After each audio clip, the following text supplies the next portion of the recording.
The village was quiet that night. Not the quiet of sleep, the quiet of waiting.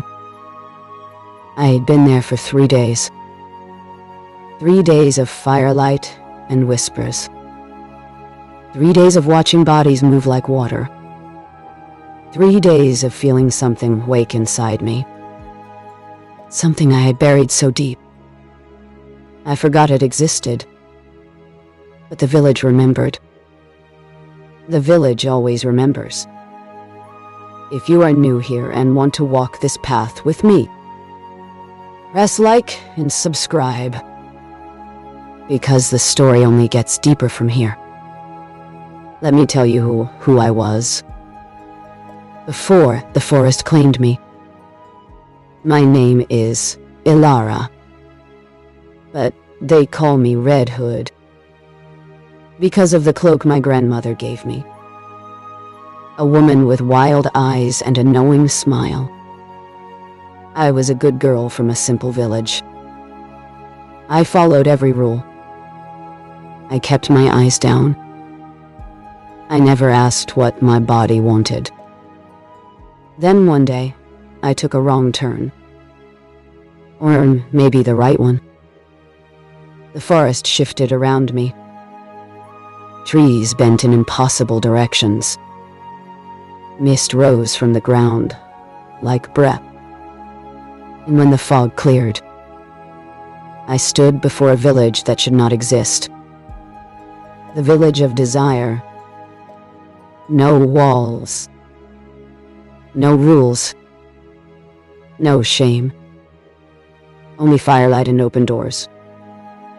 Only hands that touched without asking permission. Only eyes that saw everything and approved. Tonight, I want to tell you about the 4th night. The night I stopped watching and started following. It started with drums. Not the celebration drums of the first night. Something slower. Something deeper. A rhythm that matched the pulse between my thighs. I was standing at the edge of the fire circle. My hood pulled low, hiding my face. Or trying to. The red cloak glowed in the firelight. It always glowed now. As if it was proud of me. As if it knew something I did not. That is when I felt him. Not saw. Felt. A presence behind me. Close enough to warm my back. Close enough to make my breath catch. I did not turn around. I was afraid of what I might see. Or worse, what I might want. His voice came from near my ear. Low, down, meaning rough, like stones rubbing together. You have been watching for 3 nights, but you have not stepped closer. Why? I closed my eyes. I am not ready, I whispered. He stepped around me, slowly, deliberately, until he stood before me. He was tall, dark hair falling across his forehead, eyes the color of storm clouds. He wore nothing but loose trousers. His chest was bare, marked with symbols I did not recognize. Lines and curves that seemed to move in the firelight. Readiness is not a destination, he said. It is a choice, made in a single breath. He extended his hand. Palm up, dot. Fingers slightly curled. An invitation without words. Come with me, he said. Into the deeper part of the village. No expectations. No demands. Only walking. Only seeing. My heart hammered against my ribs. Every instinct told me to stay. To be safe. To be invisible. But something else whispered louder. Something that had been sleeping inside me, and was now very, very awake. I placed my hand in his. His fingers closed around mine. Rough. Certain. He did not smile. He simply turned and walked. And I followed. We left the fire behind. The drums faded. The laughter of the dancers became a distant memory. We walked between the cottages. Their windows glowed with candlelight. Through each one I saw shadows moving. 2 shadows. Sometimes 3. Moving together. Breathing together. I looked away. Then I looked back. The stranger said nothing. He only led me deeper. The path narrowed. Weeds brushed against my ankles. The air grew thick with the scent of night-blooming flowers. Yasmin. Something darker underneath. Something that smelled like rain on dry earth. We stopped before a cottage smaller than the others. Its door was open. Inside, only candles. And a bed covered in dark furs. He turned to face me. His chest rose and fell slowly. I could smell him now. Wood smoke. Salt, tiny. Something wild. Something that made my knees weak. He reached up. His fingers found the edge of my hood. He did not pull it back. He simply touched the fabric. His thumb traced the seam. Slowly. Deliberately. As if the cloak itself was alive. As if he was greeting it. "The red suits you," he said. "It means you are ready." "Ready for what?" I whispered. He leaned closer. His lips near my ear. "To stop pretending you do not feel." My breath caught. Every nerve in my body was awake. Every inch of my skin was listening. He did not touch me. That was the most surprising part. He simply stood there, close enough that I could feel his warmth, close enough that the space between us hummed. "Come inside," he said.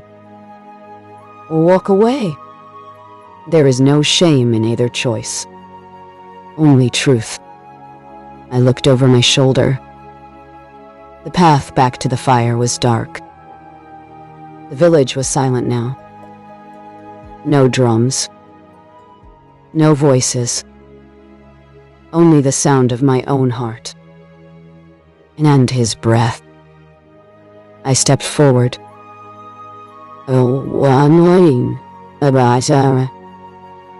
Into the candlelight. Into the unknown. He closed the door behind us. Not locked. Simply closed. As if to say, this moment is ours. He gestured to a chair by the window. "Sit." I sat. He knelt before me. His eyes level with mine. "I am not the one you came here for," he said. "I am simply the door. Behind me there is someone who has been waiting for you. Someone who understands the language you are only beginning to speak." I stared at him. "Ooh." He stood. He walked to a second door at the back of the cottage. A door I had not noticed before. It was made of dark wood. carved with images of wolves and women and trees.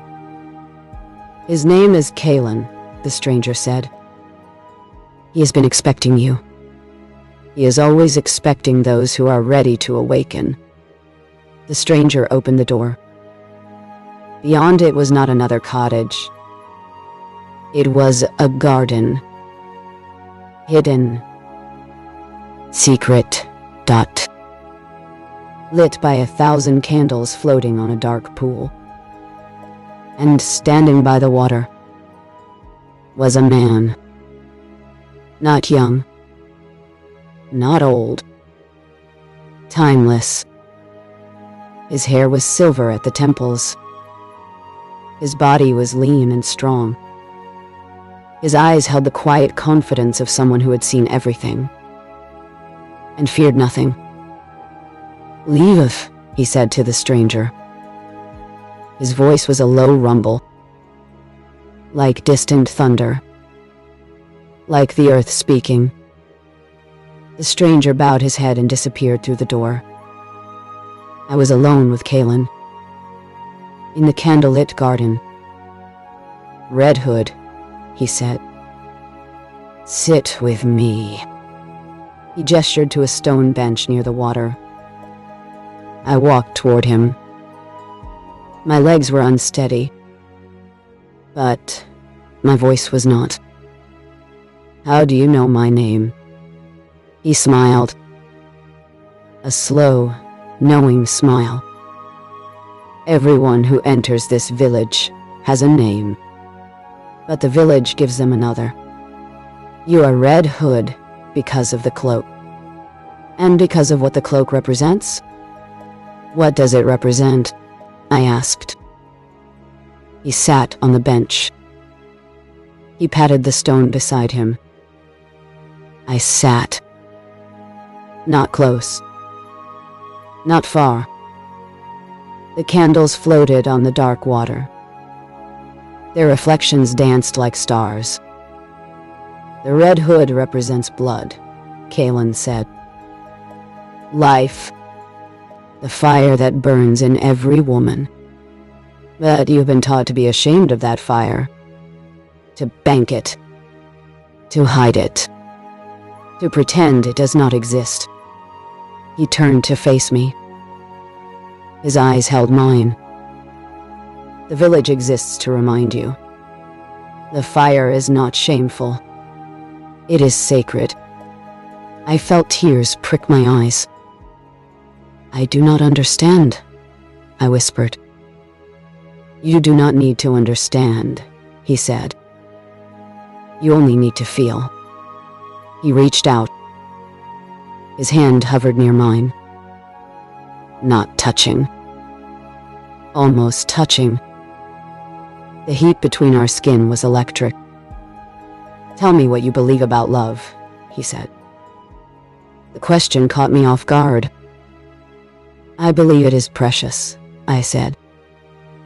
"Rare, something to protect." Kalen nodded slowly. "And desire?" I hesitated. "Desire is dangerous." "Dangerous how?" "It makes you lose control. It makes you do things you regret." Kalen leaned closer. The candlelight danced in his eyes. "What if I told you that desire loses its danger the moment you stop fearing it? What if I told you that love is a beautiful cage, but desire is the key?" I stared at him. "That sounds like heresy." He smiled. "All freedom sounds like heresy to the imprisoned." He reached for a bottle beside the bench. Dark glass. Red liquid. He poured 2 cups. Handed one to me.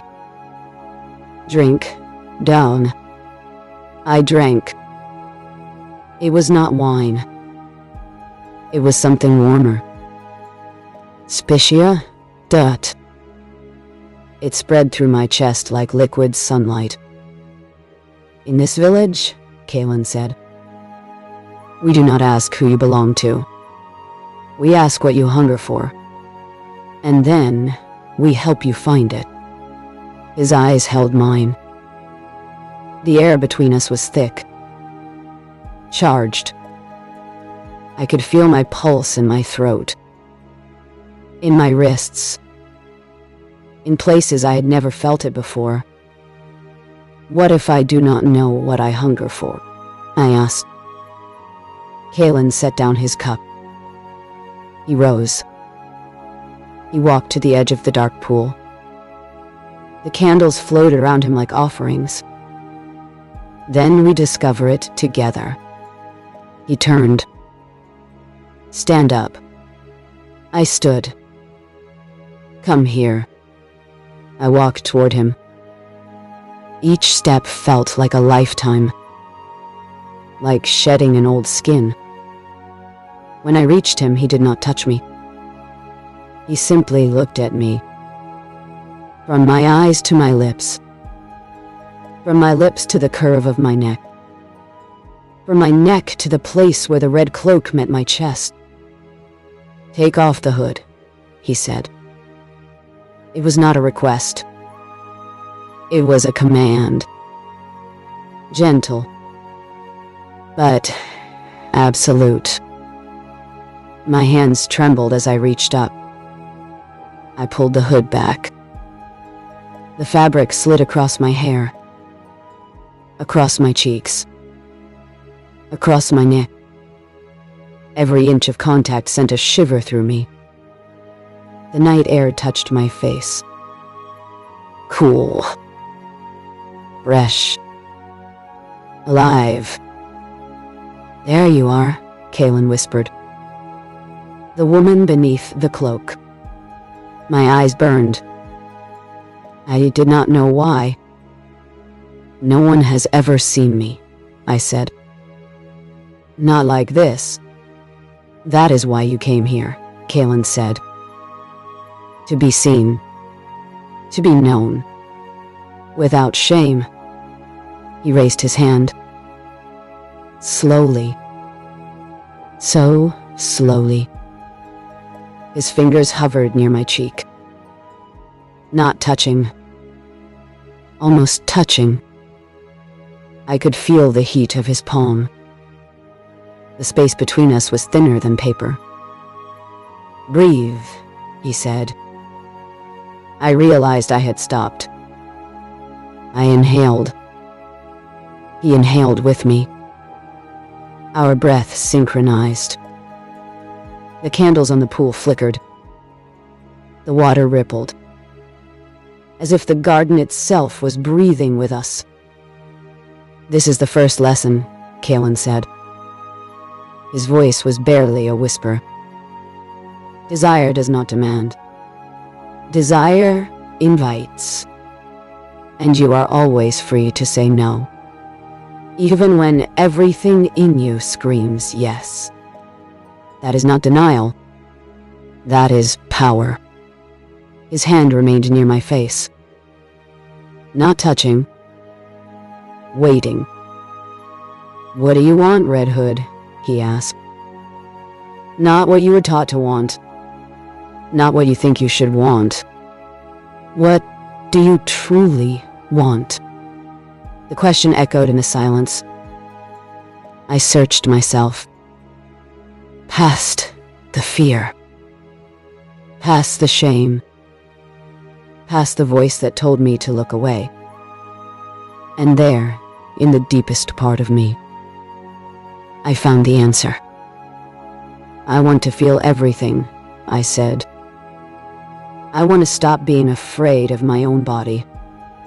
I want to know what it means to be free. Kalen smiled. A real smile. Warm, dirty way. Proud, tight. Then your education begins tonight. He lowered his hand. He stepped back. The space between us grew. But the tension did not fade. It expanded, filling the garden, filling the night. Tomorrow, he said, You will return here, and we will continue. But tonight, you must sleep, alone, and dream of what is possible." He turned and walked toward a path I had not seen. A path that led deeper into the village. A path I was not yet allowed to follow. He paused at the edge of the candle's light. "One more thing," he said without turning. "The stranger who brought you here. His name is Riven, and he will be your guide when I cannot be. Trust him. He knows the way." And then Kaelin was gone, swallowed by the shadows, leaving me alone in the candlelit garden.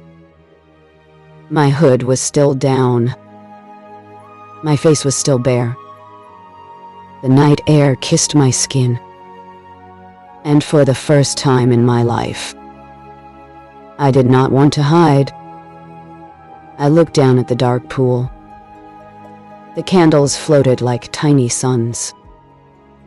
And in the water, I saw my reflection. A woman with wild eyes. A woman with flushed cheeks. A woman who was no longer a girl. The red cloak glowed around my shoulders, brighter than ever before, as if it approved, as if it had been waiting for this moment. I heard footsteps behind me. I turned. Riven stood at the garden's entrance. His storm cloud eyes were soft now, almost tender. "I will take you back," he said. "To your cottage, to your bed, alone." As Kaelin commanded, I walked toward him. Each step felt different. Lighter, as if I had shed a weight I did not know I was carrying. Riven extended his hand. The same gesture as before. Palm up, fingers curled. This time, I did not hesitate. I placed my hand in his. We walked back through the village, past the silent cottages, past the dying fire, past the sleeping dancers. No one spoke. No one watched. The village was dreaming, and so was I. Riven stopped at my door. He released my hand. Slowly. His fingers lingered on mine. For just a moment. "Good night, Red Hood," he said. "Dream of the garden, and of what comes next." He turned and walked away, his bare back disappearing into the mist. I entered my cottage. I closed the door. I leaned against the wood. My heart was still racing. My skin was still humming. I looked at the bed where I had slept for 3 nights. It looked different now. Smaller, darker, as if I had grown. I walked to the window. The village lay before me. Silent. Waiting. Somewhere out there, Kaelin was watching. Somewhere out there, Riven was walking. And somewhere deeper, in a part of the village I had not yet seen, something was waiting for me. Something that would change everything. I touched my face. My bare, hoodless face. And I smiled. For the first time in years. I smiled. Because I was no longer afraid. Because I was finally ready. Because the woman in the red cloak was just beginning to awaken. If you want to know what happens tomorrow night, When Kaelin touches me for the first time. When Riven shows me the secret of the Red Hood. When the village reveals its deepest mystery. Then you know what to do. Subscribe. Like this video. And step through the door. The garden is waiting. The candles are burning. And your own transformation has only just begun.